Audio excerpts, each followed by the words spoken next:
नमस्कार दोस्तों। आज हम आपको भगवान विष्णु के मत्स्य अवतार के बारे में बताएंगे। मत्स्य अवतार भगवान विष्णु के प्रथम अवतार को माना जाता है। मछली के रूप में अवतार लेकर भगवान विष्णु ने एक ऋषि को सब प्रकार के जीव जंतु को एकत्रित करने के लिए कहा और पृथ्वी जब जल में डूब रही थी तब मत्स्य अवतार में भगवान ने उस ऋषि की नाव की रक्षा की। इसके बाद पश्चात ब्रह्मा जी ने पुनः जीवन का निर्माण किया।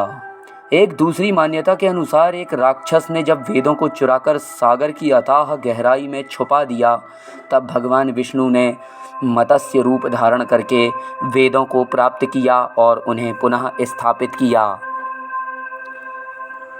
एक बार ब्रह्मा जी की असावधानी के कारण एक बहुत बड़े दैत्य ने वेदों को चुरा लिया। उस दैत्य का नाम हयग्रीव था। वेदों को चुरा लिए जाने के कारण ज्ञान लुप्त हो गया। चारों ओर अज्ञानता का अंधकार फैल गया और पाप तथा अधर्म का बोलबाला हो गया। तब विष्णु भगवान ने धर्म की रक्षा के लिए मत्स्य रूप धारण करके हयग्रीव का वध किया और वेदों की रक्षा की।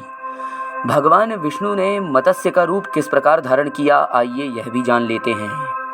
कल्पांत के पूर्व में एक पुण्यात्मा राजा तप कर रहे थे। राजा का नाम सत्यव्रत था। सत्यव्रत पुण्यात्मा तो थे ही और बड़े ही उदार और सहनशील हृदय के थे। प्रभात का समय था, सूर्योदय हो चुका था। सत्यव्रत कृतमाला नदी में स्नान कर रहे थे।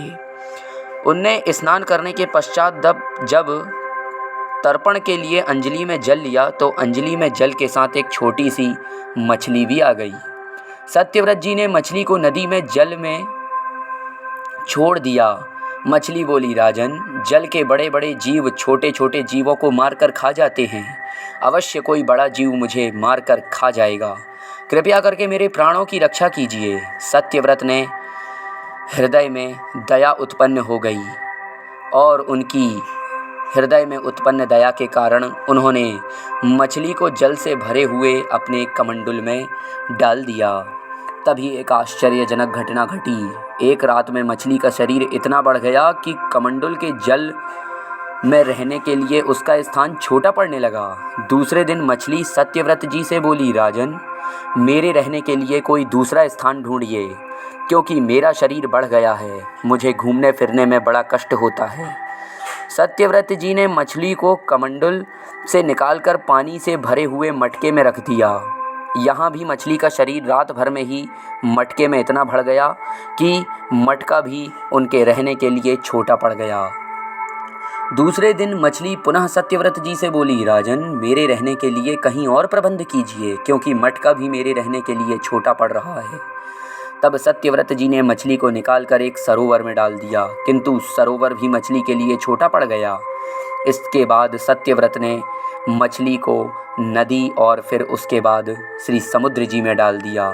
आश्चर्य है कि समुद्र में भी मछली का शरीर इतना बढ़ गया कि मछली के रहने के लिए वह छोटा पड़ गया। अतः मछली पुनः सत्यव्रत से बोली, राजन, यह समुद्र भी मेरे रहने के लिए उपयुक्त नहीं है। मेरे रहने की व्यवस्था कहीं और कीजिए। अब सत्यव्रत जी विस्मित हो उठे। उसने आज तक ऐसी मछली नहीं देखी थी। यह विस्मय भरे स्वर में बोले, मेरी बुद्धि को विस्मय के सागर में डुबा देने वाले आप कौन हैं? मत्स्य रूपधारी श्री हरि जी ने उत्तर दिया, राजन, हयग्रीव नामक दैत्य ने वेदों को चुरा लिया है। जगत के चारों ओर अज्ञान और अधर्म का अंधकार फैला हुआ है। मैंने हयग्रीव को मारने के लिए ही मत्स्य रूप धारण किया है। आज से 7वें दिन पृथ्वी के प्रलय के चक्र में फिर पृथ्वी फंस जाएगी। समुद्र उमड़ उठेगा, भयानक वृष्टि होगी, सारी पृथ्वी पानी में डूब जाएगी। उस वृष्टि से जल के अतिरिक्त कहीं कुछ भी दृष्टिगोचर नहीं होगा। आपके पास एक नाव पहुंचेगी। आप सभी अनाजों और औषधियों के बीजों को लेकर सप्तऋषियों के साथ नाव पर बैठ जाइए। मैं उसी समय आपको पुनः दिखाई पड़ूंगा और आपको आत्म तत्व का ज्ञान प्रदान करूंगा। सत्यव्रत उसी दिन से श्री हरि का स्मरण करते हुए प्रलय की प्रतीक्षा करने लगे। 7वें दिन प्रलय का दृश्य उपस्थित हो उठा। समुद्र भी उमड़कर अपनी सीमाओं से बाहर बहने लगा। भयानक वृष्टि होने लगी। थोड़ी ही देर में सारी पृथ्वी पर जल ही जल हो गया। संपूर्ण पृथ्वी जल में समा गई। तभी उसी समय एक नाव दिखाई पड़ी। सत्यव्रत जी सप्त ऋषियों को लेकर उस नाव पर बैठ गए। उन्होंने नाव के ऊपर संपूर्ण अनाजों और औषधियों के बीज भी भर लिए। नाव प्रलय के सागर में तैरने लगी। प्रलय के उस सागर में उस नाव के अतिरिक्त कहीं कुछ भी नहीं दिखाई दे रहा था। सहसा मत्स्य रूपी भगवान प्रलय के सागर में दिखाई पड़े। सत्यव्रत और श्री सप्तऋषिगण मत्स्य रूपी भगवान की प्रार्थना करने लगे। भगवान से आत्मज्ञान पाकर सत्यव्रत का जीवन धन्य हो उठा। वे जीते ही जी जीवन मुक्त हो गए। प्रलय का प्रकोप शांत होने पर मत्स्य रूपी भगवान ने हयग्रीव को मारकर उससे वेद छीन लिए। भगवान ने श्री ब्रह्मा जी को पुनः वेद दे दिए। इस प्रकार भगवान ने मत्स्य रूप धारण करके वेदों का उद्धार तो किया ही, साथ ही संसार के प्राणियों का भी अमिट कल्याण किया।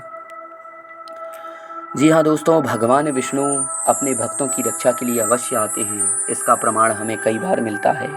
अगर आप इसी तरह की कथाओं को आगे और सुनना चाहते हैं तो कमेंट सेक्शन में हमें बताएं कि आपको यह कथा कैसी लगी और आगे आपको कौन से विषयों पर कथा चाहिए। हमारे चैनल को सब्सक्राइब करें। हमारी वीडियो देखने के लिए आपका बहुत बहुत धन्यवाद।